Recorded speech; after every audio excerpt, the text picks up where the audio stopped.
Hello students, chapter 4 HTML માં યાદી અને કોષ્ટકનો ઉપયોગ.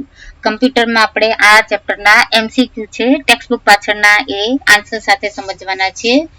નીચેના પ્રશ્નો માટે આપેલા વિકલ્પોમાંથી યોગ્ય વિકલ્પ પસંદ કરી જવાબ આપો. પહેલો MCQ, HTML માં UL દ્વારા શું નક્કી થાય છે?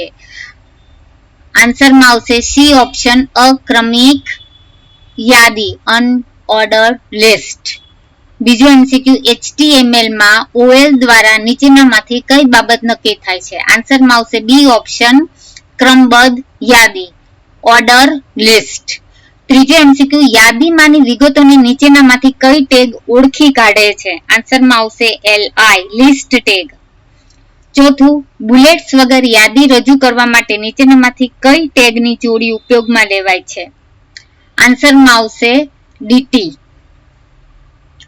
પાંચમું, કોષ્ટકની આડી હરોળ વ્યાખ્યાયિત કરવા માટે નીચેનામાંથી કઈ ટેગની જોડી ઉપયોગમાં લઈ શકાય? આન્સરમાં આવશે TR, ટેબલ રો.